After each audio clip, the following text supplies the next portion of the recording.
Hey, what's up guys? This is Cainebourne. Today I'm going to be playing Caveblazers. This game was made by Rogulike Games. It's their first, and the publisher is Yogscast.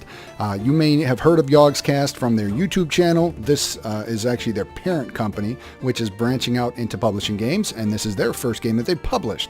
These guys were nice enough to give this game to me for free, which is awesome. I've only received a few games as I am a newer YouTuber, so anytime a developer is nice enough to let me go ahead and feature a game for free, it means a great deal to me, and I can't thank them enough. So I want to say that first. That's the main reason I'm going to cover this game, but also because I'm having a lot of fun with it. This is a roguelike, so again, like Rogue Legacy or Dead Cells that I was just playing, when you have permadeath, but you can accumulate some power-ups and things that stick with you permanently, or there's unlocks, and then there are some power-ups that you keep just through each playthrough. So I'm going to go ahead and dive into the game before I bore you too much. Full disclaimer, I am playing with the Steam control, and one of the mechanics in this game is shooting a bow, and it's controlled by normally an analog stick if it were like an Xbox 360 control. And because this works more like a trackball, it's very difficult to aim sometimes. I'm trying to shoot up, and it's not very consistent. So with that out of the way, this game also has elements of like Risk of Rain. It's very similar to like probably even Spelunky. Looks like Risk of Rain, but plays more like Spelunky. So you start out and you're going to explore this cave. This is your home hub here. You just come walking in the cave. You have no idea. This old man yells at you for whatever reason. He's asleep right now. You can change your clothing, which I've unlocked some things. I've got this dread helmet and combat vest. Doesn't have any stats, but it looks cool. You get to choose from these different perks. You know, the starter is adventure. You just have an apple and 2 bombs. Twofold shoots 2 arrows. Archer increases some range stuff. I prefer to go with swordsman, at least right now for what I have unlocked. Makes me swing my sword a little bit faster, and my downward thrust does more damage. Aside from the sword, I've got the bow, as I mentioned, and then you have the jump, and you can do sort of a jump where you jump off of things, like a ricochet. There are other unlockables that can do like a double or triple jump, teleports, super speed, all kinds of cool stuff that we'll see as we start to go. There's a daily run, which is a more difficult challenge that is different each day, and then just entering the cave proper. There are other adventurers that can follow you into the cave. They can either steal items that you're trying to get, or they can actually team up with you and fight some of the enemies and bosses, which can be really helpful.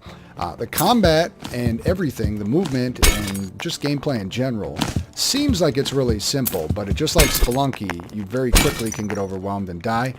Things like these gels just have sort of a somewhat randomized, kind of a lazy jump that puts you at ease falsely, and then you end up getting hurt.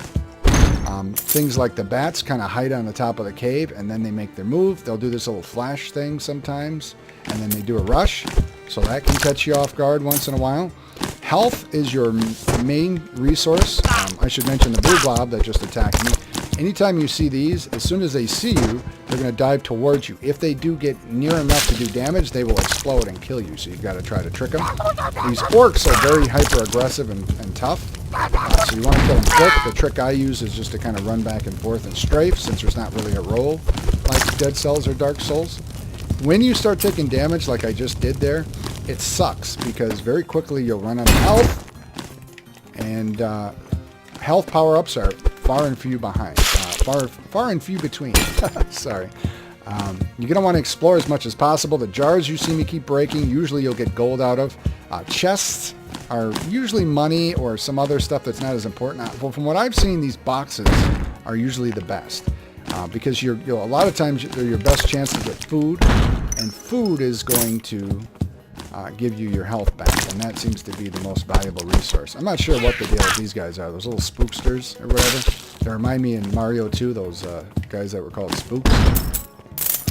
They're not very difficult to deal with. The enemies get more difficult as you progress through the levels. There seems to be 3 levels and then a boss, 3 levels and a boss, so on and so forth, with ascending difficulty for all of the enemies. So I can show you that. There are shrines like this. This shrine here will actually take health away, but it could give you a decent item. There are some that just take gold instead. I have no healing items, and I'm already been hit once. So I am not going to sacrifice my health, because you want to be pretty strong when you get to the boss.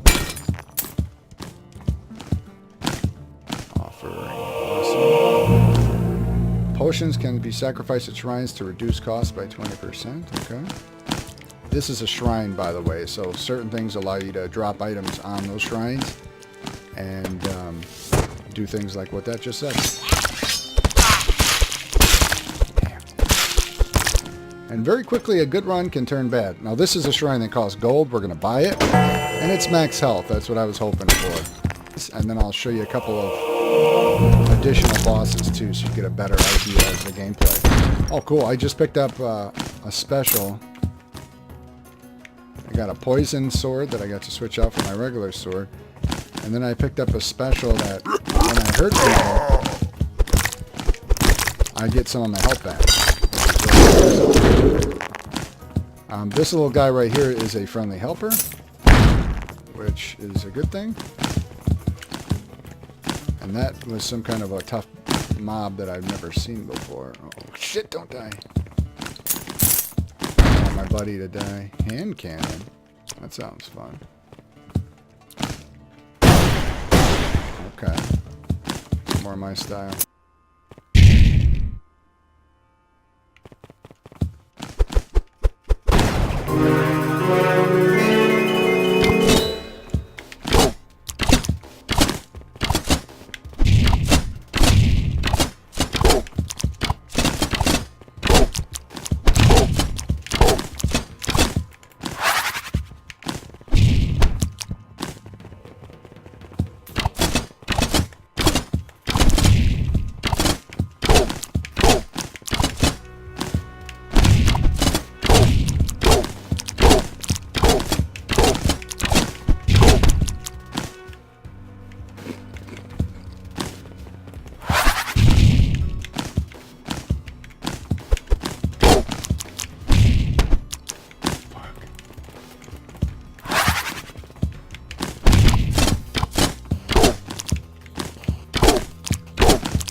Can't hit him with arrows.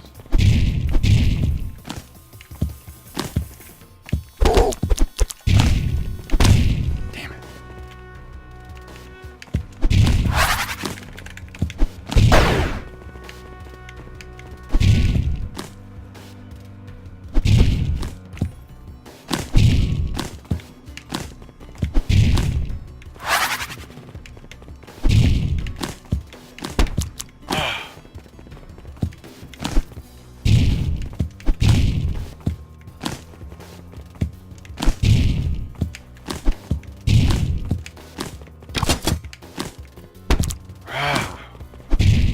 These are pissing me off.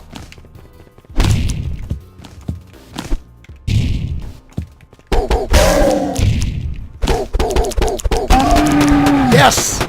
Screw you.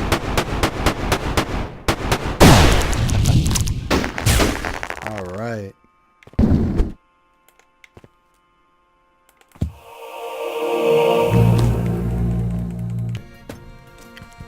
So one of my favorite things about this game is that each playthrough is completely unique depending on the power-ups you get, the adventures you run into, the boss that you happen to randomly fight against, the generation of the map itself. Right now I've got a double jump, which is helpful to get through traps. I've got this little ball swinging around, ball and chain, that's swinging the crap out of everything for me. I've got a different sword that's powerful. I've got the speed buff. You know, nothing like the first little part that I showed you guys. So things are changing all the time and staying fresh and interesting, and I think that is really cool. Well, this ability I just picked up is really cool too. It's called Master Sword Projection, and it basically sends out a shockwave that does damage as long as I'm over 80% health, which is cool. Damn it, I need that apple. Go away, blue guy. Oh, this is risky. For 20 health, do I risk losing more health? I guess I got no choice now. Oh,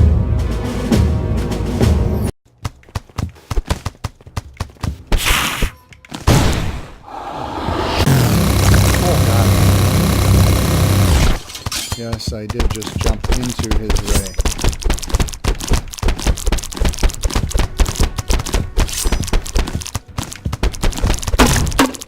Shit. I knew that was coming.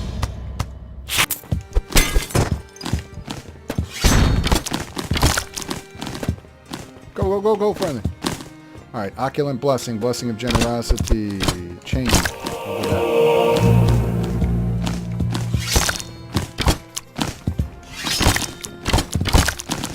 Yeah, my friend is pretty tough. Oh no! Hopefully that guy's also friendly.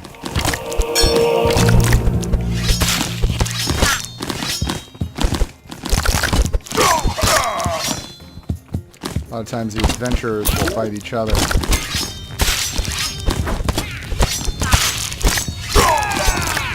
Shit! Haha!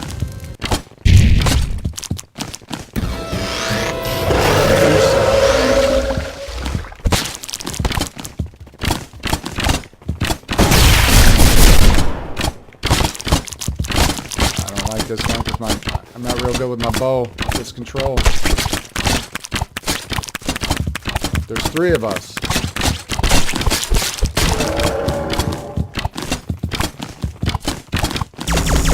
Ow!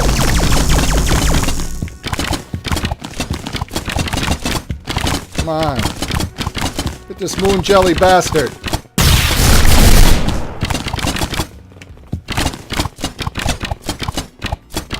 Fuck, I suck at this bow. No!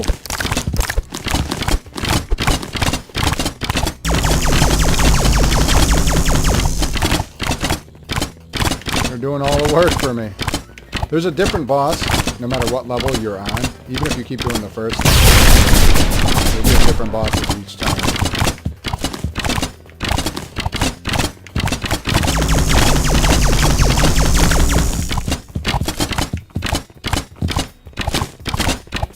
Man, you bastard, I wanted to stab you. This is a really uninspiring boss. Most of the bosses are a lot harder than this. Die before we finish him.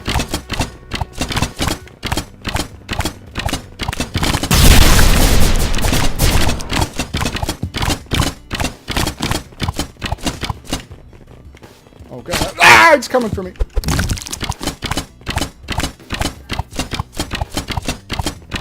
Oh, it's only me left. I'm done for.